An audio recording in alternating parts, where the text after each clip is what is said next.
भोजपुरी भाषा को ये बेकार सब चौपट कर दिया सब, अजीब समाज को बर्बाद कर दिया सब।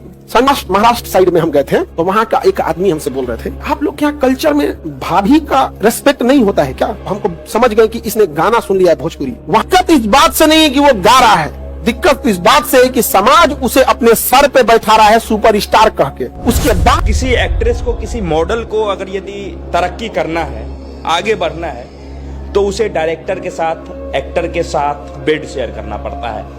कितनी सच्चाई है ये आपसे मिला, इसमें काम कैसे मिला? सुनते हैं भोजपुरी में कंप्रोमाइज करना पड़ता है जी। मेरे काम कि जो भी लड़की भोजपुरी इंडस्ट्री में आती है बिना बेड शेयर किए आगे का काम नहीं मिलता है, वो चाहे हम हो चाहे जो भी। करने से पहले बिस्तर पे किसी के सोना पड़ता है, ये सब सच में होता है। देखिए सच है, इसीलिए ना कोई सामने नहीं आकर बोल रहा है अगर वो सच बात है। भोजपुरी इंडस्ट्री में आज का जो ट्रेनिंग ये चल रही है, किसी के साथ गर्लफ्रेंड बनना, किसी के साथ रखेल बनना, किसी के साथ सोना फिर काम करना, तो हम जितने भी अभी के एक यूट्यूबर है, उन्होंने कहा भोजपुरी से मुझे गंदगी फील होता है, मुझे महक आता है, और मैं जब उस व्यक्ति को देखता हूँ, भोजपुरी कलाकारों के साथ बैठता हूँ, तो मुझे हंसी मजाक में ओपन बाहरी मन से कर पाता हूँ, नहीं तो भोजपुरी कलाकारों को देख के मुझे तरस आता है। और गंदगी के अंबार है भोजपुरी कलाकार।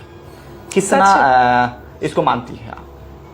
नहीं, उन्होंने मन की बात कहीं ना कहीं ये बोलते हुए शायद उनको दिल में बहुत दुख भी हुआ होगा। उस पीड़ा को मैं सुन पा रही हूँ। मैंने पूरा नहीं देखा, लेकिन एक कल इस बारे में बात हुई थी, किसी ने एक बात किया था, परवेज जी और मैं भी गाड़ी में थी, हम लोग दोनों लेकिन वो इंसान इनके अगेंस्ट में बोल रहे थे कि सब भोजपुरिया लोगों को क्यों वो ये रहे, लेकिन हमने कैच किया उस बात को, और ये बोलते हुए वो खुश नहीं है, वो खुद भोजपुरिया है, उनको बहुत पीड़ा है, उनको बहुत पीड़ा है, और ये सच है। सच है। स्क्रीन पे चल रहे तस्वीर को आपने ध्यान से देखा, एक बात तो आपने नोटिस किया होगा कि जितने भी मीडिया वाले भाई लोग हैं सब एक ही सवाल कर रहे हैं, क्योंकि भोजपुरी इंडस्ट्री में ऐसा चल रहा है कि कोई भी रिपोर्टर या कोई भी यूट्यूबर जब एक एक्ट्रेस का इंटरव्यू लेता है तो सबसे पहले उसका एक ही सवाल रहता है कि क्या भोजपुरी इंडस्ट्री में काम करने के लिए लोगों के साथ में सोना पड़ता है, क्या बेड शेयर करना पड़ता है?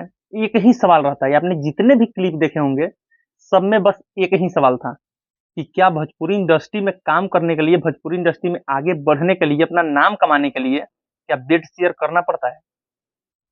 और एक वीडियो आपने जरूर देखा होगा कुमार अभिनव का। कुमार अभिनव ने एक आपकी बात पे पॉडकास्ट में बोला था कि भोजपुरी का जो कल्चर है वो कल्चर कहीं ना कहीं सही नहीं है, और उस बात को लेकर के अभी विवाद छिड़ा हुआ है।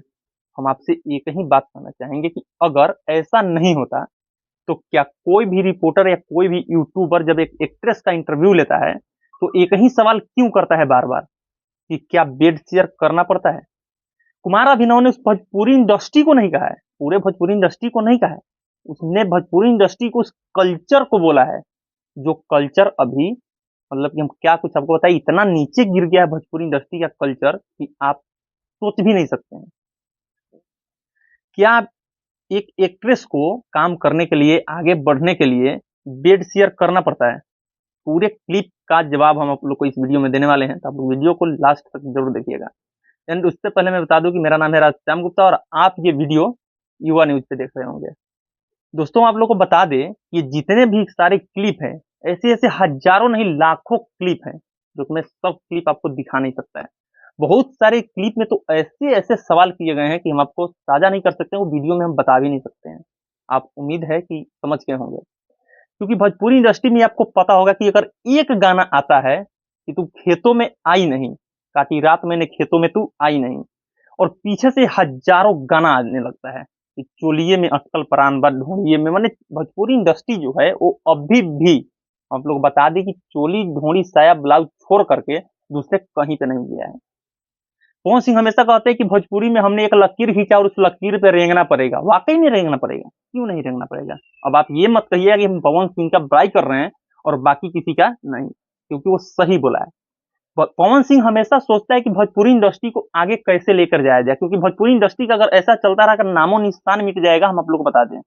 और एक गाना तो ऐसा आता है जैसे कि माहौल बदले वाला बा, आप सबको पता होगा कि गोलू गोल्ड का गाना आया था इससे पहले कि माहौल बदले वाला बा, लेकिन उससे पीछे मैंने हजारों गायक लोग जो फाटल बांस की तरह भी गाते हैं ना, वो भी पीछे से माहौल बदलने लगते हैं। क्या बॉलीवुड इंडस्ट्री में ऐसा होता है, एक गाना आए और उसके पीछे उस गाना के ऊपर हजारों गाना बन जाए? क्या पंजाबी हरियाणी कोई भी इंडस्ट्री में होता है ऐसा? ऐसा हमारे भोजपुरी इंडस्ट्री में ही क्यों होता है? हजारों सवाल है, हजारों सवाल का जवाब भी है, लेकिन आप लोग ये जो सवाल कर रहे थे, कुमार अभिनव ने जो भोजपुरी इंडस्ट्री को इतना नीचे दिखाया है, इतना नीचे बोला है, तो उसने सही बोला है। आपको अपना देखने का नजरिया बदलना होगा। आप सोच के देखिए, उसने भोजपुरी पूरे इंडस्ट्री को नहीं बल्कि भोजपुरी के उस कल्चर को बोला है जिस कल्चर में अभी पूरा समझिए कि कीड़ा घूम रहा है, कीड़ा। और हम आप लोग को बता दें कि ये बात तो आप लोग का क्लियर हो गया होगा ये पूरा क्लिप देखने के बाद में, कि जितने भी एक्ट्रेस है वो सब एक ही जवाब दे रही है, हाँ हाँ हाँ, क्योंकि वो जानती है कि भोजपुरी इंडस्ट्री में काम करने के लिए, भोजपुरी इंडस्ट्री में आगे बढ़ने के लिए बेड शेयर करना पड़ता है, और ये बात आपको मानना भी पड़ेगा। तो उम्मीद है कि आप समझ गए होंगे। अगर नहीं समझे होंगे तो कमेंट कर दीजिएगा, अच्छे से एक वीडियो बना करके हम आपको समझा देंगे। जय हिंद।